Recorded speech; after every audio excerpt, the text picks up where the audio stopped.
Hello दोस्तों, नमस्ते। कैसे हैं आप सभी लोग। मैं सुनील कुमार स्वागत करता हूं आपके अपने चैनल क्रैकर जीएस एकेडमी में।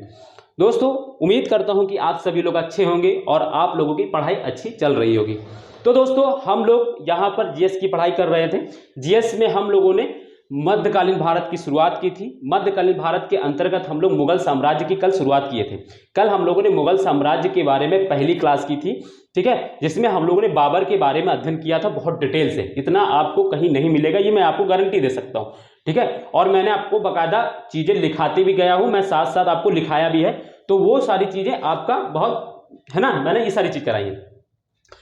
तो दोस्तों, जो भी मेरे चैनल पहली बार जुड़ा है उनका स्वागत है। और दोस्तों, उनसे निवेदन है कि दोस्तों जिन्होंने अभी तक चैनल को सब्सक्राइब नहीं किया है वो चैनल को सब्सक्राइब कर लें। और दोस्तों, वीडियो को पूरी देखें, पूरी देखेंगे तभी आपको वीडियो का किस तरीके से मैं कंटेंट देता हूं या किस तरीके से मैं पढ़ाता हूं, आपको ये सारी चीजें पता होगा। और मैं बहुत डीप भी आपको ज्यादा नहीं लेके जाऊंगा और ना ज्यादा सतह पर रखूंगा, ताकि क्या है, जो पेपर हैं जैसे कि यूपीपी है, वीडियो है, पेट है, एसएससी सीजीएल है, एफसीआई है, यूपी पीसीएल है, इन सब में जो जीएस की तैयारी जिस तरीके से जीएस पूछा जाता है उस तरीके से हम लोग अध्ययन करें। बस थोड़ा सा उसमें थोड़ा डीप चले जाते हैं, ताकि क्वेश्चन अगर डीप से भी पूछे तो आपका जीएस में हो जाए, ठीक है। और जीएस की आपको एक बार पढ़ाई करें, उसको बार बार रिवीजन करें, तो आपको ज्यादा बेनिफिशियल होगा। 10 लोगों की वीडियो इधर उधर देखेंगे तो आपको दिक्कत होगी, ठीक है।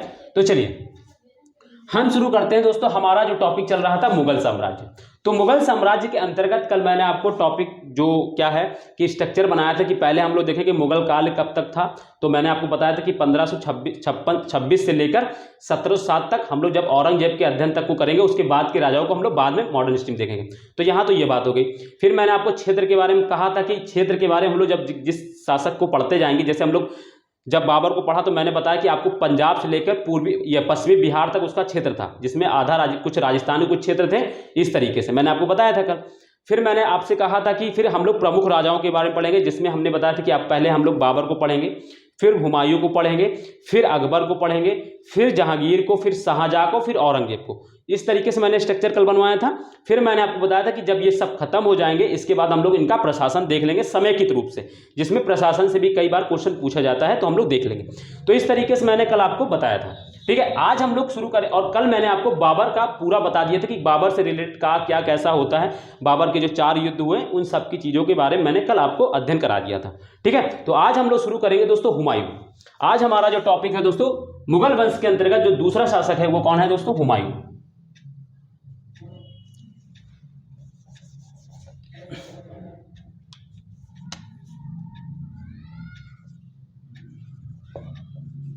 हुमायूं, ठीक है। ये कब से कब तक थे, तो 1530 से लेकर 1540 तक उधर, ठीक है। फिर बीच में सूर्यवंश आ गया, तो फिर उधर 1555 से लेकर और 1556, ये अभी हम बता देंगे, ठीक है। यानी इतना आई नो, क्योंकि बीच में क्या हुआ, जो मुगल साम्राज्य की जगह पे दूसरा दिल्ली सल्तनत पे आसीन हो गया, और कौन था वो, सूर्यवंश। उसके बारे में अभी हम लोग अध्ययन करेंगे।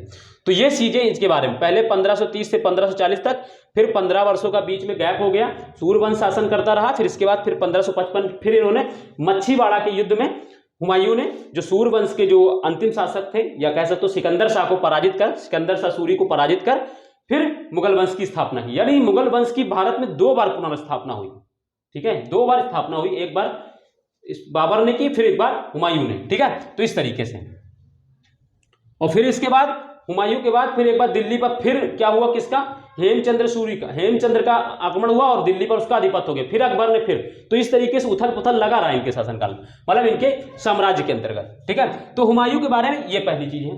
फिर इसके बारे में हम देखेंगे कि इसको क्या क्या और पढ़ना है इसमें देखो, पहले हम लोग देख लेते हैं कि इसके अंदर हम लोग पढ़ेंगे क्या क्या क्या, किस चीज का अध्ययन करेंगे। तो दोस्तों, पहला जो हम लोग इसकी बात करेंगे, तो सबसे पहले हम जानेंगे कि इसकी जानकारी का स्रोत, इसकी लिखते चलिए मेरे साथ। मैं फिर एक चीज आपको एक्सप्लेन कर दूंगा सारी चीजों को। इसकी जानकारी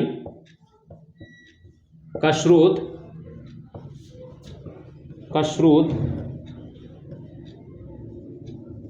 हुमायूं नामा है। अब हुमायूं नामा है, और हुमायूं नामा की रचना किसने की थी दोस्तों, किसने लिखा है इसकी जीवनी को, इसकी आत्मकथा को, तो दोस्तों गुलबदन बेगम। कौन है, गुलबदन बेगम, ये कौन थी? तो ये दोस्तों हुमायूं की सिस्टर थी, ठीक है, गुलबदन बेगम। गुलबदन बेगम ने जो है इनकी जीवनी लिखी, ठीक है। तो ये चीज आपको पता हो, इसकी जानकारी का स्रोत जो है हुमायूं नाम, ठीक। और दूसरा बी नंबर देखेंगे, बी में और क्या देखेंगे, और हम लोग देखेंगे कि जब ये शासक बना तो इसके बाद इसने पहली बार जब अभियान किया तो कहां गया? तो दोस्तों गुजरात अभियान, गुजरात अभियान किया, गुजरात अभियान किया, ठीक है। इसमें वह सफल रहा, सफल रहा, किंतु किंतु किंतु उसने गुजरात को नियंत्रण में नहीं लिया, को नियंत्रण में नहीं लिया, में नहीं लिया। तो ये चीज आपको याद रखना है कि इसने जब इस शासक बना तो इसने सबसे पहले इसने क्या काम किया? इसने सबसे पहले गुजरात अभियान किया और गुजरात को जीत लिया। गुजरात अभियान किया जिसमें वह सफल रहा, यानी जीत लिया, किंतु उसने गुजरात को नियंत्रण में नहीं लिया, यानी उसने गुजरात को प्रत्यक्ष नियंत्रण में नहीं लिया। जिस तरीके से हम देखते हैं कि अलाउद्दीन खिलजी ने उसको प्रत्यक्ष नियंत्रण में ले लिया था, मोहम्मद बिन तुगलक ने उसको प्रत्यक्ष नियंत्रण में ले लिया था, ठीक है। बट इसने ऐसा नहीं किया, ये गुजरात में सफल रहा बट इसने प्रत्यक्ष नियंत्रण नहीं लिया, क्योंकि इसके साम्राज्य के उस समय की समकालीन परिस्थितियां ऐसी थी कि शासनकाल में हमेशा विद्रोह की स्थितियां बनी रहती थी, तो ये ज्यादा दूर तक इसको नियंत्रण करने की कोशिश में नहीं किया, ठीक है। तो ये इसमें सफल रहा। तो इस चीज को आपको मैंने डिटेल से दिखा दिया, इस पर बाद में हम लोग चर्चा नहीं करेंगे अब हम लोग, ठीक है। सी टॉपिक इसमें और क्या रहता है, फिर इसके बाद इसको हम लोग देखते हैं कि इसने फिर क्या किया? बंगाल अभियान किया, बंगाल अभियान किया। ये पूरा मैं आपको स्ट्रक्चर लिखा दे रहा हूं, फिर इसके बाद अंदर हम लोग बात भी करेंगे। अभियान किया, ठीक है, बंगाल अभियान किया, ठीक है। फिर क्या हुआ? डी, शेर शाह से अभियान, अभी मैं इसके बारे में बताऊंगा, ये क्योंकि थोड़ा डिटेल में है तो उसको मैं पहले बताऊंगा फिर लगाऊंगा। शेर शाह से संघर्ष, पहले आप लोग इसको लिख लीजिए, ठीक है, फिर मैं एक एक चीज को एक्सप्लेन कर दूं। शेर शाह से संघर्ष, जिसमें क्या हुआ दोस्तों? 2 युद्ध हुए, 2 युद्ध हुए। कौन कौन से? तो पहला है चौसा का युद्ध, चौसा का युद्ध। फिर दूसरा क्या है दोस्तों? दूसरा है चौसा के दूसरा बिलग्राम का युद्ध, बिलग्राम का युद्ध, ठीक है। इनकी डेट अगर लिखना चाहो तो 1539 और 1540, ठीक है। तो 2 युद्ध हुए, इनके बारे में भी हम बात करेंगे, डिटेल से बात करेंगे। जब हम बंगाल अभियान के बारे में चर्चा करेंगे तब एकदम एक लाइन में इनको पढ़ते चलेंगे, क्योंकि ये कनेक्टिविटी है, अलग अलग नहीं पढ़ते इनको। फिर ई के बारे में फिर क्या पढ़ेंगे दोस्तों? फिर इसके बाद ईरान में शरण। कौन ईरान में शरण? कौन ईरान में शरण? तो यही हुमायूं, ईरान में शरण, ईरान में शरण लिया। अभी हम लोग आगे बात करेंगे, ठीक है।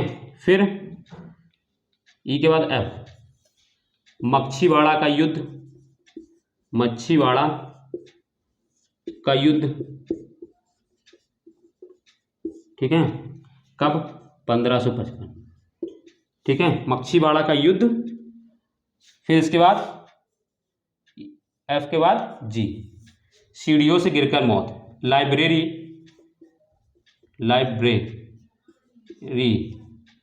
की सीढ़ियों से गिरकर मौत,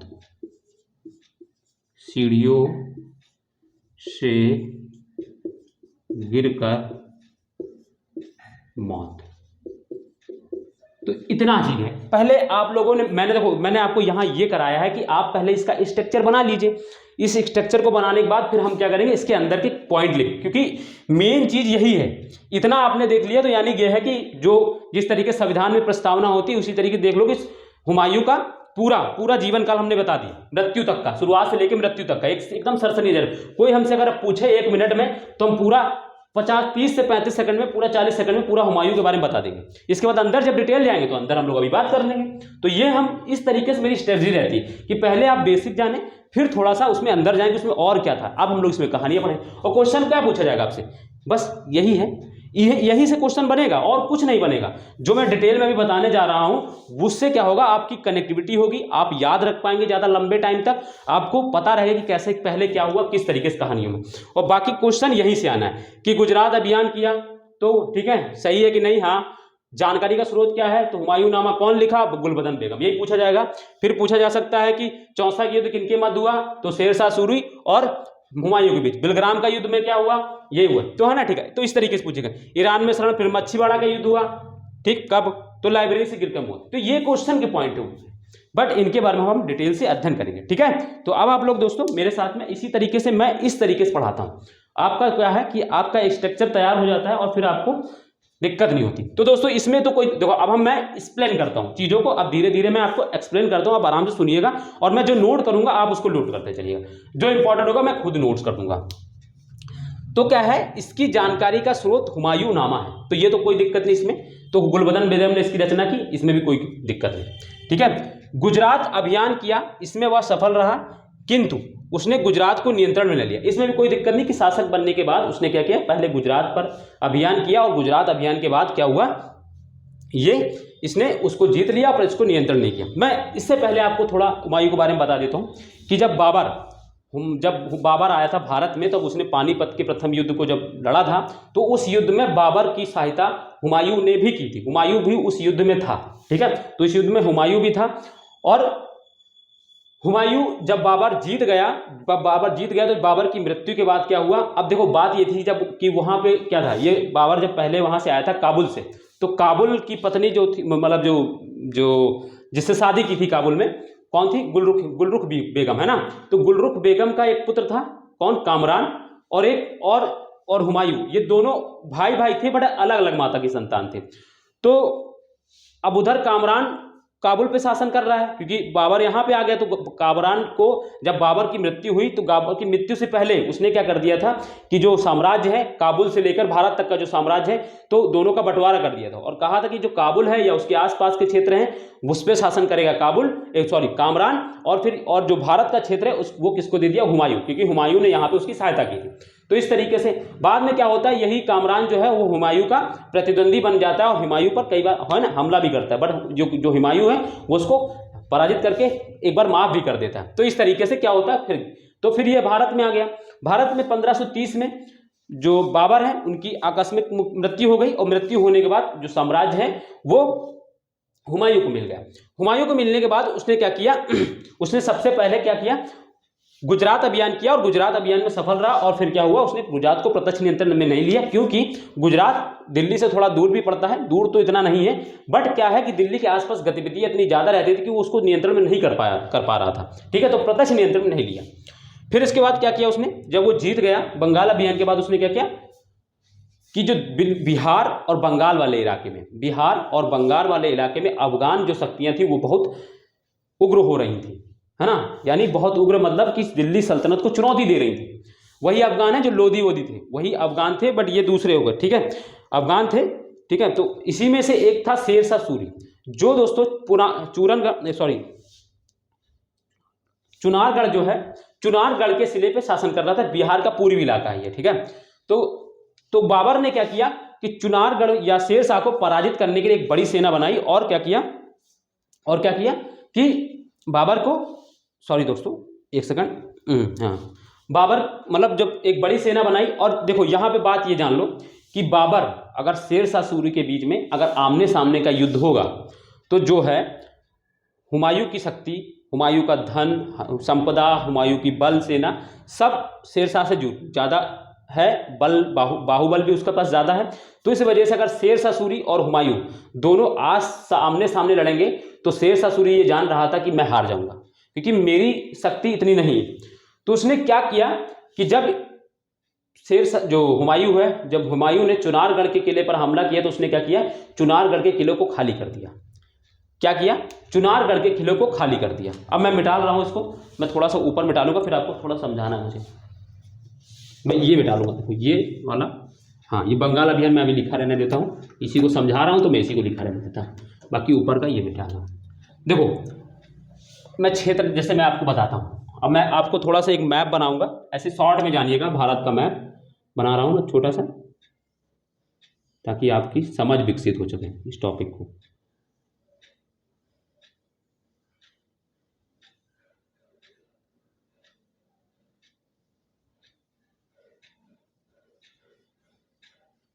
ठीक है दोस्तों, तो ये हो गया दोस्तों हमारे प्यारे भारत का मैप।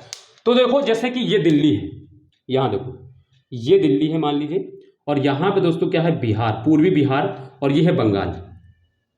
इसने किया बंगाल के अभियान को, बंगाल अभियान के लिए निकला, और क्योंकि उस समय बंगाल और बिहार वाला जो इलाका है वो बंगाल के अंतर्गत ही आता था, तो आज का जो पूर्वी बिहार है उस इलाके में शेरशाह यानी लोधी वंश के लोग, ये अफगान लोग शासन कर रहे थे, सॉरी अफगान सरदार शासन कर रहे थे। उसमें एक था जो शेरशाह सूरी, ठीक है, जिसका क्या था दोस्तों, पूरन क्या कहते हैं, अरे चुनारगढ़ का, चुनारगढ़ के किला पर उसका कब्जा था, चुनारगढ़ का किला पे कब्जा था। और हुमायूं ने क्या किया, इस पर आक्रमण किया, और हुमायूं जो शेरशाह सूरी है वो ये जान रहा था कि अगर हम हुमायूं से सामने सामने मैदान की लड़ाई लड़ेंगे तो हम हार जाएंगे, तो इससे बढ़िया क्या है कि उसने क्या नीति अपनाई, उसने क्या किया, चुनारगढ़ के किले को खाली कर दिया, और हुमायूं अपनी सेना के साथ आया, चुनारगढ़ के किले पर कब्जा कर लिया।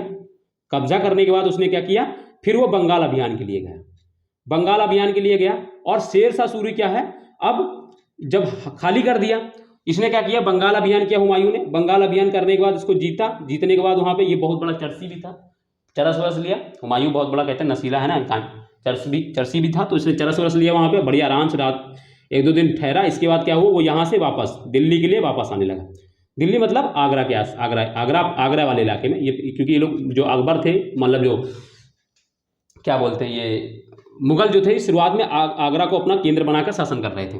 तो फिर क्या हुआ, यहाँ से जब ये वापस जाने लगा तो क्या कर दिया, शेरशाह सूरी ने क्या कर दिया, इसका रास्ता ब्लॉक कर दिया। रास्ता ब्लॉक मतलब यहाँ से क्या हुआ, जब ये जा रहे थे तो रास्ते में क्या हुआ, ये रुके, रास्ते में जो है क्या कहते हैं, चौसा, जो चौसा के आसपास के इलाके, जो बक्सर का है, बक्सर का जो क्षेत्र है बिहार में, और वहीं पे चौसा नदी है, उसी नदी के किनारे इन्होंने आराम किया। रात में आराम के निश्चिंत हो गए, आराम कर रहे थे, सो रहे थे। और फिर क्या हुआ, शेरशाह सूरी ने अचानक इन पर हमला कर दिया। शेरशाह सूरी ने क्या किया, इन पर अचानक हमला कर दिया, और हमला करके इनको आश्चर्यचकित कर दिया। और क्या हुआ, दोनों के बीच युद्ध हुआ। और इस युद्ध में हुआ क्या, देखो अब शेरशाह सूरी ने क्या कर दिया, इनका कनेक्शन यहाँ से तोड़ दिया।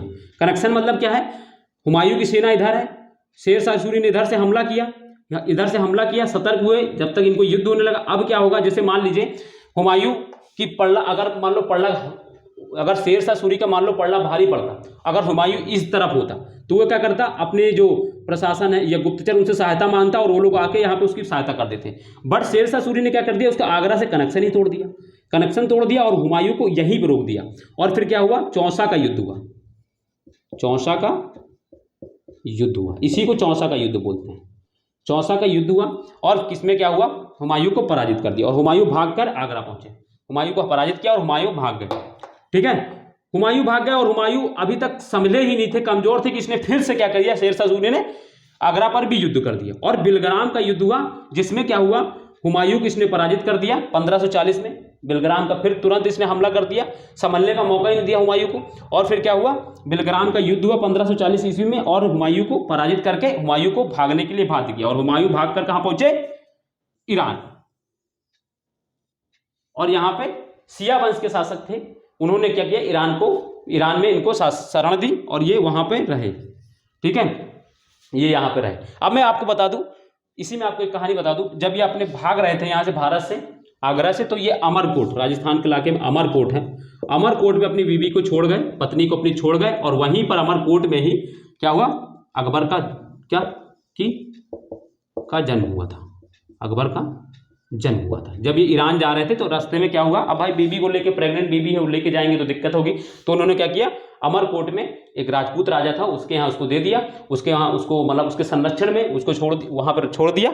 और क्या हुआ, वहीं पे अकबर का जन्म हुआ था, ठीक है। तो इस तरीके से क्या हुआ, ईरान भाग गई। ईरान भागने के बाद क्या हुआ, दिल्ली सल्तनत पे किसका शासन हो गया, तो फिर किसका शासक, शेरशाह सूरी का, यानी सूर वंश स्थापित हो गया। कब, 1540 में। अब बात समझ में आ गई ना, मैं किस तरीके से आपको बताना चाह रहा था, जोड़ के। अब इसी को मैं लिखा देता कि चौसा का युद्ध किनके मध्य हुआ, हुमायूं, शेरशाह सूरी, कौन जीता, शेरशाह सूरी क्यों, कैसे, है ना, बस हो गया। तो उस तरीके से आप पढ़ेंगे तो आप भूल जाएंगे। बट अब आपको याद रहेगा कि इसने क्या किया, पहले चुनारगढ़ का किला भी याद रखना, क्योंकि देखो सीक्वेंस दे सकता है। मान लीजिए आपको दिया, क्या सीक्वेंस देगा मैं आपको बताता हूं।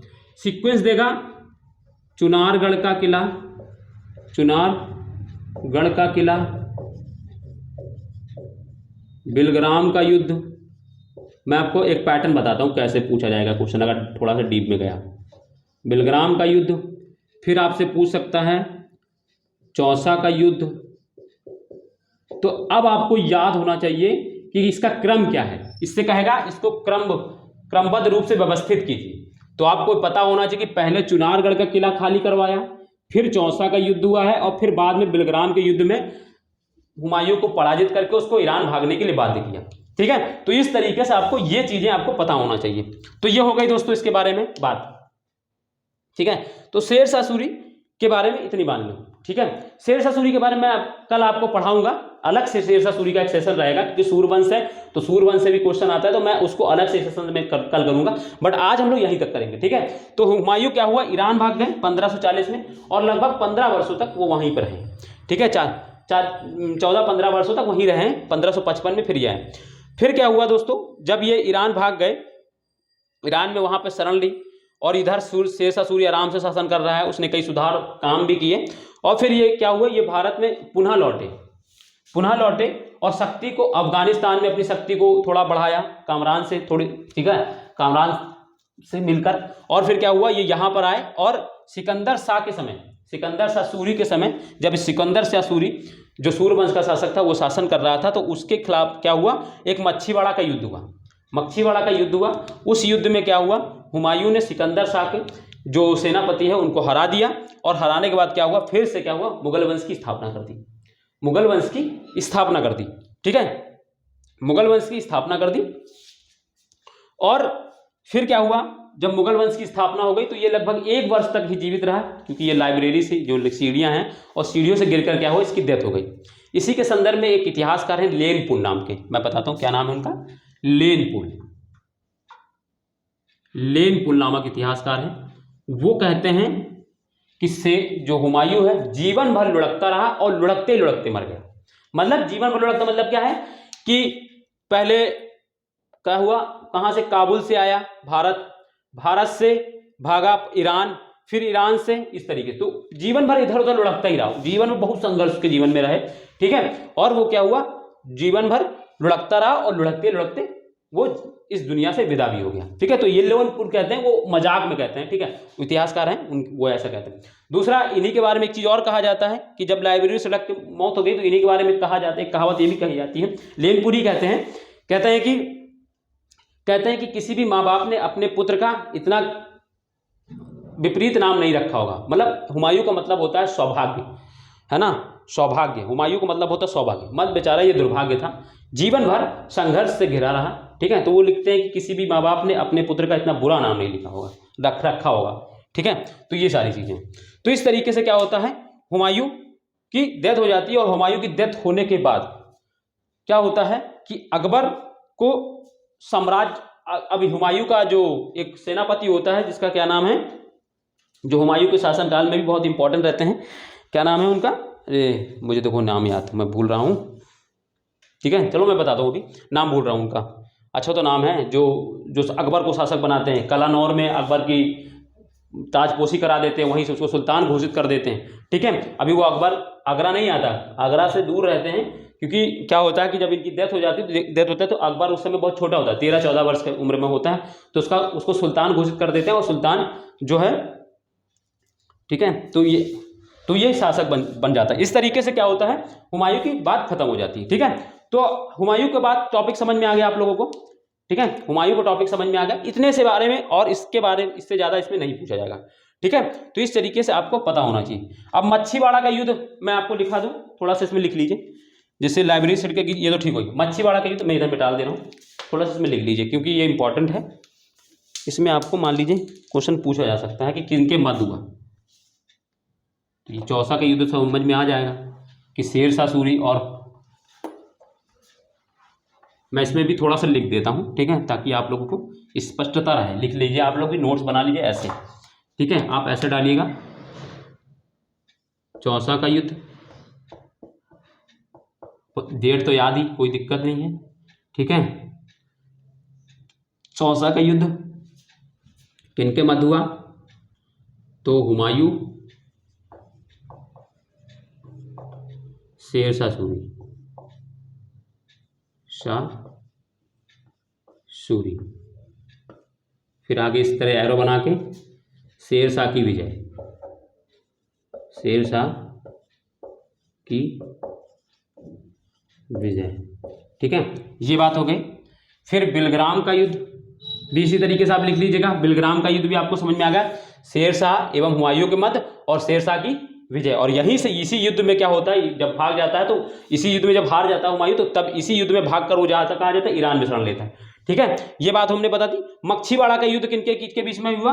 तो सिकंदर शाह सूरी लिखना है, यहाँ पे मच्छीवाड़ा के बारे में लिख दे रहा हूं।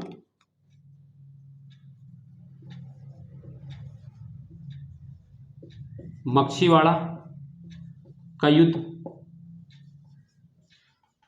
ठीक है, हुमायूं एवं सिकंदर शाह सूरी। सूरी वंश होता है, इसकी नाम भी नहीं याद होगा तो कोई दिक्कत नहीं, पूछेगा नहीं कोई तुझसे। सिकंदर शाह सूरी, ठीक है, हुमायूं की विजय, हुमायूं की विजय। ठीक है, इस तरीके से ये हो गई बात, हुमायूं की विजय और मुगल वंश की पुनः स्थापना। मुगल वंश की पुनः स्थापना, पुनः स्थापना। तो ये बात हो गई इतनी। फिर क्या हुआ? 1556 में लाइब्रेरी की सीढ़ियों से गिरकर मृत्यु। तो इस तरीके से ये हो गया हुमायूं के बारे में खत्म। ठीक है, तो इतना आपको समझ में आ गया होगा हुमायूं का टॉपिक, बहुत आराम से, कोई दिक्कत नहीं, क्लियर। मैंने आपको बहुत आराम से स्पष्ट शब्दों में समझाया। ठीक है, आज मेरे वो जो बहुत सारा गिर जा रहा है बार बार। ठीक है, तो चलिए कोई नहीं, हम लोग बात कर लेंगे। तो ये चीज़ हो गई। तो दोस्तों उम्मीद है कि आज का सेशन आपको अच्छा लगा होगा। और अगर आपको ये सेशन अच्छा लगा है तो वीडियो को लाइक करें, कमेंट करें। और दोस्तों जिन्होंने अभी तक चैनल को सब्सक्राइब नहीं किया है वो चैनल को सब्सक्राइब भी कर लें। दोस्तों मैं आपको पढ़ाने, सिर्फ नोट्स कराने के लिए की मकसद से नहीं आता हूँ। मैं सोचता हूँ कि आपको याद हो, आपको लॉन्ग टाइम तक आप रिकॉल कर पाएँ, आप टॉपिक को की आपको पास अंडरस्टैंडिंग हो। और देखिए 30-40 मिनट में, 30-35 मिनट में एक टॉपिक आपका अच्छे से क्लियर हो रहा है तो कोई दिक्कत नहीं है। आप एक बार इसको पढ़ लेंगे ना, दोबारा आपको ना तो कहीं से पढ़ने की जरूरत होगी ना कुछ दिक्कत। बस आप क्या काम करेंगे, ये जो मैं नोट्स बनवा रहा हूँ उसको बनाते रहिए, साथ में एक बुक्स रखिए कोई भी, जैसे सतीश चंद्रा की बुक आती है, ठीक है, उसको रख लीजिए मेडिवल हिस्ट्री के लिए। आप उसको पढ़ते रहिए, जो टॉपिक मैं यहाँ पढ़ा दूँ उसको बस वहीं पे जाके पढ़ लीजिए, आपका एकदम क्लियर। और उसी बुक को 2-3 बार और इसको रीड कर लीजिए, बस आपको कुछ नहीं। जीएस में बस एक बार ही पढ़ाई होती है, जीएस की एक बार नोट्स बना लीजिए कायदे से। मैं और इस तरीके से नोट्स बनवा रहा हूँ कि आपको इससे बाहर क्वेश्चन, जो टॉपिक मैं पढ़ाता हूँ अगर उस टॉपिक से क्वेश्चन आ रहा है तो इससे बाहर नहीं आएगा, मैं इस चीज़ की गारंटी दे रहा हूँ, जिन पेपरों के मैं बारे में बात कर रहा हूँ। ठीक है, तो चलिए दोस्तों, तो आज का सेशन हम लोग यहीं तक रखेंगे। और हाँ, आप लोग वीडियो को लाइक, शेयर, कमेंट जरूर कर दीजिएगा। और चैनल को जिन्होंने सब्सक्राइब नहीं किया है वो चैनल को सब्सक्राइब भी कर लें। ठीक है, तो चलिए कर लेंगे, तब तक के लिए अपना ध्यान रखिए। बाय, जय हिंद दोस्तों।